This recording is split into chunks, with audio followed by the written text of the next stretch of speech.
All right, so here we go. So, just going to talk about Floowandereeze just for a second. If you saw my last video, then you saw that I did some craziness with this card right here, non-aggression area. Basically, what I did was like something where I recur this card over and over and over, consistently use it through the use of two cards, pretty much, mostly just Ryza and the unexplored winds. So I was using Ryza to basically stack that card back onto the top of my deck, and then using the unexplored winds to then add that card immediately after. So then that way I can reset it before I end my turn, being able to use this card again on my next standby phase. Now this is really the only time where you actually have to do it in that manner. Otherwise, if you do like Harpy's Featherstorm, you can basically activate this card every single turn without actually having to use the Unexplored Winds. But I did want to showcase that so you can get an idea of how it actually works. So if you're using trap cards that you want to activate immediately on your next on your opponent's turn, then you could actually draw it with this card here, the Unexplored Winds. Now, there is a way to actually search pretty much any card um, with Floowandereeze through the use of the Floowandereeze combos through these two cards right here. So these are really two really good searchers for the deck. Now, if you run three Foolish Burial Goods, you could actually limit some of these other cards. Like you could take Harpy's Featherstorm and put this to one because you could search it then. Um, you don't even have to run cards like Gold Sarcophagus at that point. I mean, I would still run it if I'm being honest, but then you could search for Gold Sarcophagus through the use of Foolish Burial Goods. But at that point, that means you already have your board kind of set up. Um, but being able to basically recur some of these cards, you could just use them over and over and over and over. Um, you could run Call by the Grave at one at that point. Um, you don't necessarily have to run two Mega Monarchs. Honestly, you could limit a lot of these cards. You could run D Shifter at one. I mean, D Shifter is a card that doesn't even have to be in this deck. I mean, it's only here because it's like hard for decks to play through. So really, you only use this in turn one. And then after that, this card almost becomes dead in the deck. So you could really remove all three copies of this, replace it with Foolish Burial Goods, and then after that, you can limit these to one. And then you could add in some more broken cards that you may need that you could just kind of have access to.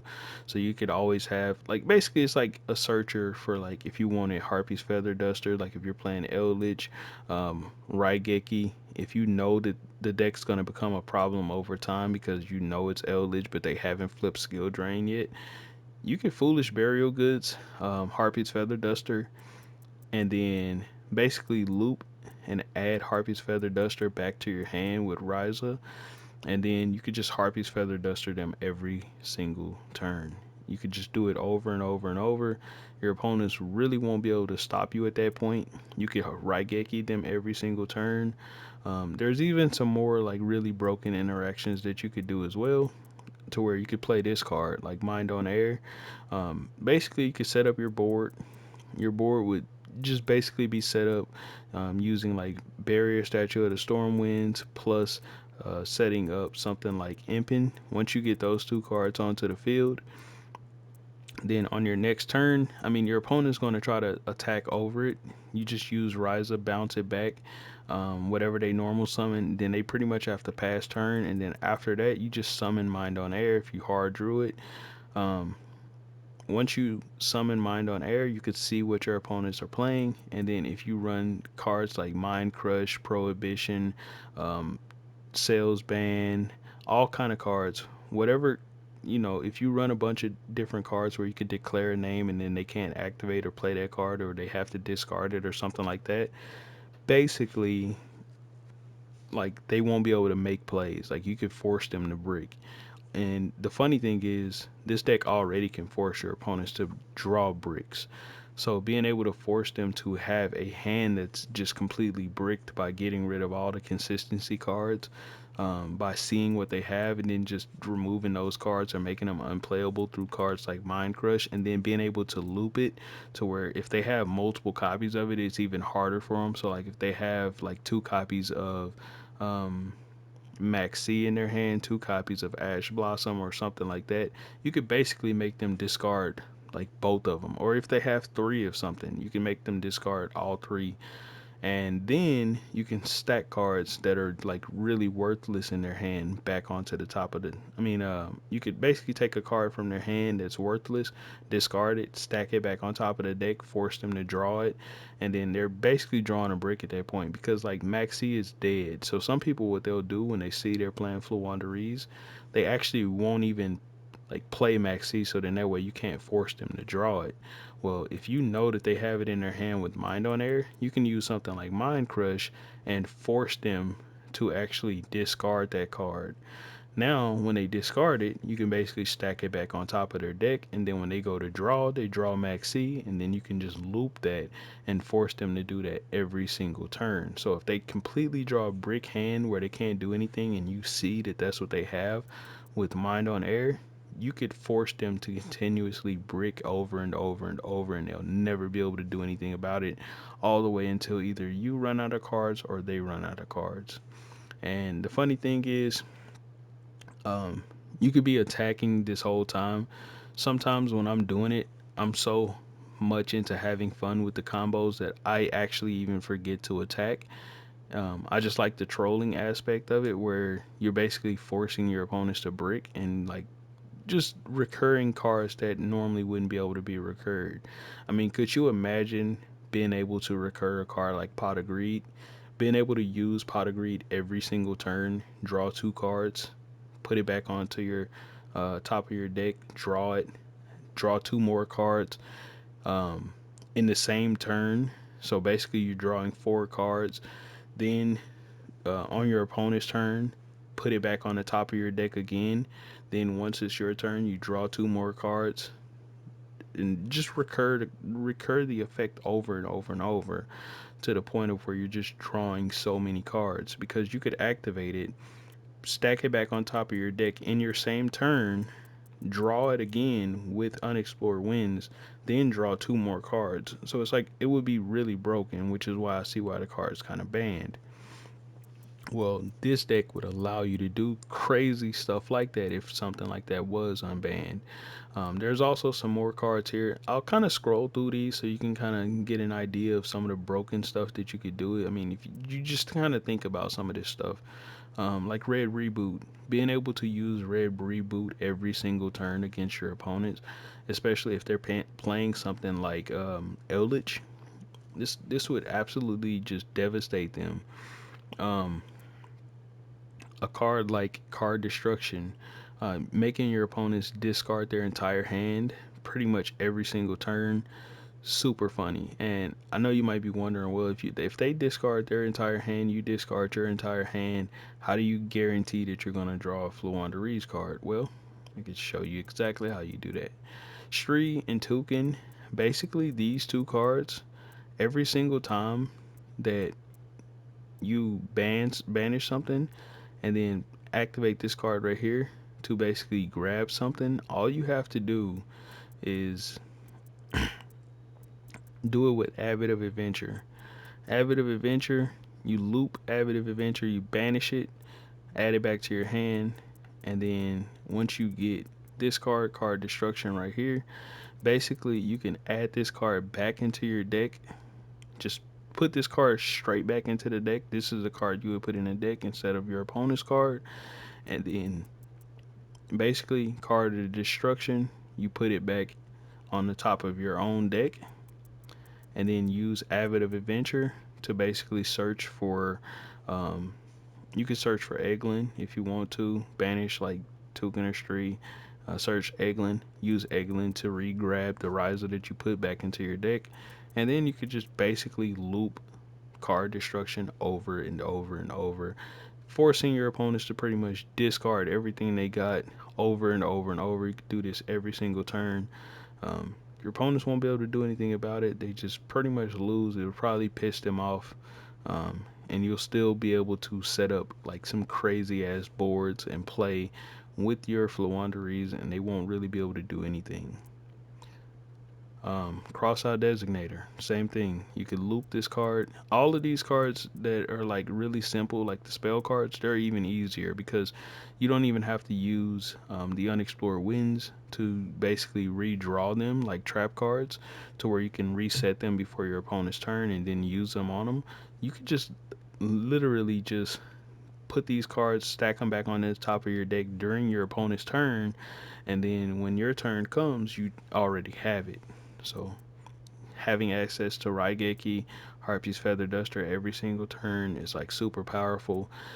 Being able to have access to cards like Harpy's Feather Storm whenever you need it through the use of something like Foolish Burial Goods. Having access to Gold Sarcophagus pretty much every single turn.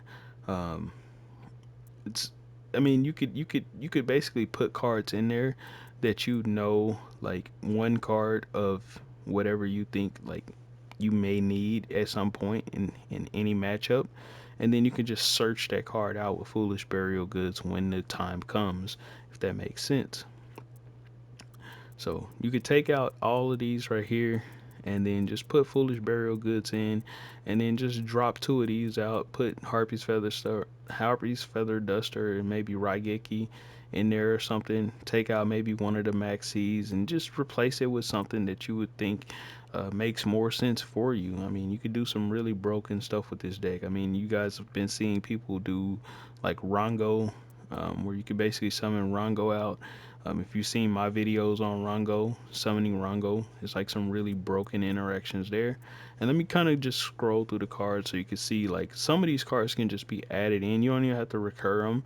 They're just really good in Floowandereeze. Like this card here.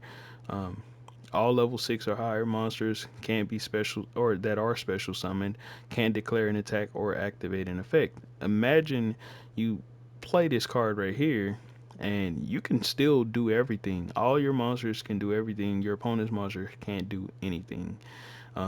Because for them to even try to compete with you, they're going to have to summon something level 6 or higher, and more than likely they're going to have to special summon. Well, if they can't activate, like just imagine they summon out all these crazy Despia branded fusion monsters, and they just can't activate. They can't banish anything. Like all of their effects are pretty much unable to activate. They can't attack. It's pretty much just a bunch of dead cards. So something like this can be just deadly. Um, let's see, evenly matched. I mean, you can use this every single turn. Free range monsters. This card right here is basically just the same as Dreaming Town. I mean, not Dreaming Town. What card is this? Yeah, this is the Dreaming Town. It's basically just the Dreaming Town. It's just a like universal version of it. It's not searchable, so I wouldn't run this over this card, but it's funny because it's actually a card that you could run um, if you just don't have this card, which it's actually more expensive, so it's no reason to run free range monster. But I just thought it was funny and wanted to just showcase that it is a card. Um, Maybe if you wanted to normal summon or set something that's not a Floowandereeze card, like let's say this card here can only do Floowandereeze, well this one can do just about anything. So if you, let's say if you have just Ryza in your hand or just Mist Valley Apex Avian, you have Floowandereeze cards on the field, but you just don't have any in your hand because one got negated or something, you can flip this card and then you can still make plays. So that's the reason why I even showcased it right here, so then that way you can kind of get a perspective of what you can do. Um, Magical Cylinder. You could send this card, add it back to your hand, put a Magic Cylinder on the field.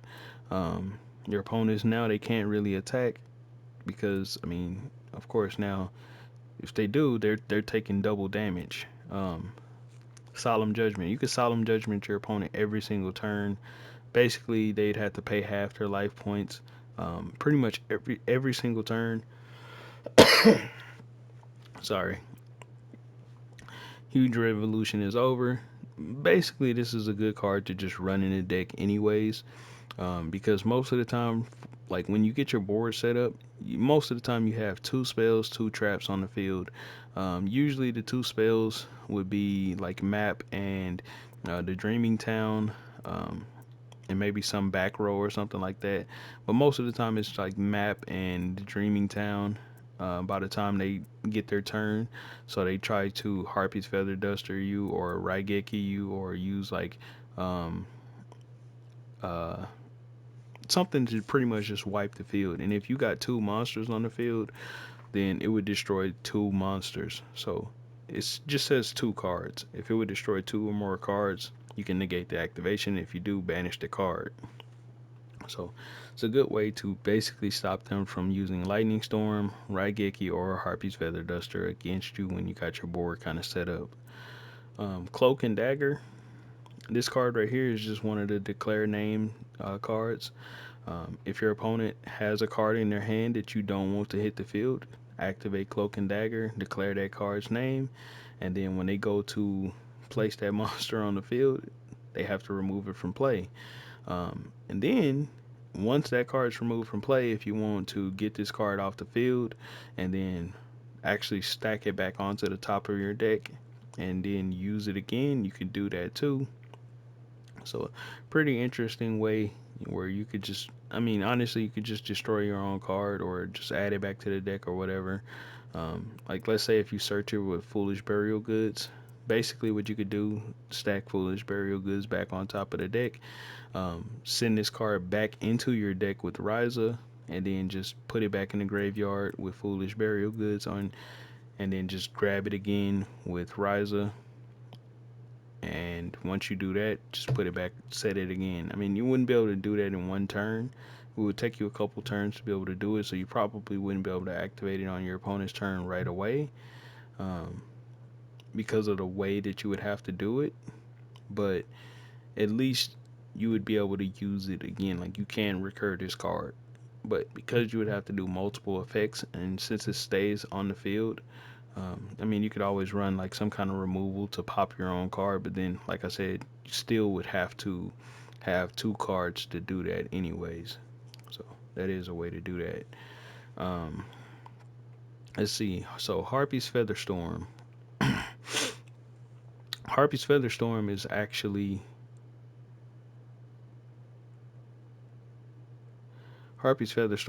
a card that I already kind of run in the deck. Defense draw. This card right here is just, you basically can make battle damage that you take zero during damage calculations on like a battle, and then just draw a card. Threatening Roar, basically make your opponents not be able to attack every single turn. Just loop it, basically. Just keep stacking it and doing it again. Of course, Mind Crush is one of the cards that I was referring to earlier. You could use Mind Crush, Prohibition, Sales Ban, whole bunch of different cards, where you can basically declare a name like Cloak and Dagger. All of those cards, you could put them all together into a deck and just basically use that with like something like Mind on Air, and your opponents are kind of toast. Like, they're not going to be able to beat you, um, because you can basically just make their deck completely brick, and you'll have time to actually like look at their deck, look at their hand, and say, okay, this card is what I need them to not have. This is like the best card that they got for their starter, and you can basically make them discard that card. Taunt, this card right here, really good for making it to where your opponent can't just crash into your barrier statue. Um, Basically, you can make it to where when they normal summon something, they have to attack Imping first, because that's what Taunt's ability is. So they have to attack into that card, and you don't even have to really recur this card, because once you activate it, they it's pretty much they have to deal with that card first. That must be their first um, target they select. So they're not gonna be able to beat over it anyway. So they're just gonna just sit there and just die. Um, Non-aggression area. This is what you guys saw in the video that I played. This card right here is just something that you can just equip to um, barrier statue, and it makes it to where they can just attack into it, but they can't actually destroy it. So after the first turn, you just put it in defense, and then there's nothing they can do. They can't special summon anything but wind monsters, and they can't destroy it by battle. So they would have to try to destroy it by card effects. And if they can't special summon, how are they going to do it if they don't have any back row removal through spell or traps? So it, it's kind of powerful. Let's see, Moon Mirror Shield. This card right here, same thing. This one you don't even have to try to recur it. Literally, you just put this on your barrier statue and it recurs itself, but you have to pay 500 life points. So super powerful card. Seal of Orichalcos. This card right here I thought was super funny. You could actually run this card in a deck and then just play Floowandereeze without using map. And as long as you could play Floowandereeze without using map, like if you already have your board enough established to where you don't have to like activate map, then you could play Seal of Orichalcos. I would only run this card at 1 for the simple fact that you can only activate this card one time per duel. Not once per turn, but once per duel. So, what this card basically does is it gives you 500 attack, but it also has another effect to where if you control 2 or more face-up attack monsters, your opponents cannot target the lowest attack monster for attacks. And they can't really just destroy this card super easily. Like they have to try to destroy this card because it says once per turn, this card cannot be destroyed by card effects. So they have to try to destroy this card twice. Um, so if they have like Harpy's Feather Duster, they would have to have like MST plus Harpy's Feather Duster, or they would have to have like Lightning Storm plus Harpy's Feather Duster, or something like that. Um, Even DPE. So that's the funniest thing, and it would be really hard for them to actually like summon a monster if you have Barrier Statue on the field. Plus, Imping, seeing as how Imping is already hard to attack over, giving it 500 more, and then also making it even more difficult to actually just completely beat over once you once you banish something from your hand, you could basically make it even harder for them to just beat over with Seal of Orichalcos. And so this card super powerful in this deck. I've played it into my deck before, but I actually took it out because I just like using map. And I probably should make some videos showcasing how powerful this card is in the deck. It's like really, really good in Floowandereeze. Once you get your board kind of set up to where you don't really need the map anymore. So super powerful card. Um, and like I said, once you get to the point where you don't need the map anymore, and then you activate this, you can't really activate map and then go back to this card because it's once per duel. So keep that in mind. Kaiser Coliseum. This card right here, pretty good floodgate. Um, Basically, you could just make Impin and then just summon this card, and then your opponents can't really like do anything. They can't summon more than you. So all they can do is basically just put one monster on the field and then hope that they can like beat Impin because they can't out summon what you have. So you don't even have to put out Barrier Statue or the Storm Winds. You could just literally put out um, Impin. But only bad thing about this is if they manage to destroy Kaiser Coliseum or Impin, then they can just go into full combo, just basically make plays. Um, that's the issue. So stumbling, this card right here, any monster that would be normal summon, flip summon, is changed to defense mode. There's a problem with this card, but there's also like a benefit with this. So the problem with this card is if a monster is put into defense mode, then that means that they can activate their effects if they're special summoning because of Impin. But if you have Barrier Statue of the Storm Winds on the field and you put Stumbling out, then they can't beat over it because they can't just attack into it. So Stumbling will prevent them from being able to just crash into your Barrier Statue, and at that point, now you can just um, simply